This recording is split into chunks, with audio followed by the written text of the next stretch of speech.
ബഹുമാനപ്പെട്ട CM വലിയുള്ളാഹിയോടൊപ്പം 13 വർഷം അതിലേറെ വർഷം ഒന്നിച്ചു നിൽക്കാൻ അവസരം കിട്ടിയ ബഹുമാനപ്പെട്ട വൈലത്തൂർ തങ്ങൾ ഒരിക്കൽ കാരന്തൂർ മർക്കസിൻ്റെ മുമ്പിലൂടെ യാത്ര ചെയ്യുമ്പോൾ കാറിൽ എഴുന്നേൽക്കാൻ ശ്രമിച്ചുകൊണ്ടാണ് യാത്ര ചെയ്യുന്നത്. തങ്ങളോട് എന്താണ് പ്രശ്നമെന്ന് ചോദിച്ചപ്പോൾ തങ്ങൾ പറഞ്ഞു, ഹബീബായ സയ്യിദുനാ റസൂലുള്ളാഹി സല്ലല്ലാഹു അലൈഹി വസല്ലമ തങ്ങളുടെ ഷാർ മുബാറക്ക് മർക്കസിൽ വന്നതിന് ശേഷം കാരന്തൂര് മർക്കസിൻ്റെ മുമ്പിലൂടെയുള്ള യാത്രയിൽ ഞാൻ എഴുന്നേറ്റ് നിന്നേ പോകാറുള്ളൂ. ഇത് എൻ്റെ ശൈഖായ CM വലിയുള്ളാഹി എനിക്ക് നൽകിയ പാഠമാണ് എന്ന് ബഹുമാനപ്പെട്ട CM വലിയുള്ളാഹിയെ സുഹബത്ത് നടത്തിയ ബഹുമാനപ്പെട്ട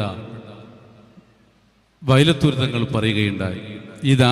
ഇത്തരം അദബുകളാണ് നമ്മിൽ ഉണ്ടാകേണ്ടത്. അതുകൊണ്ട് മാത്രമാണ് നമുക്ക് രക്ഷപ്പെടാൻ കഴിയുന്നത്.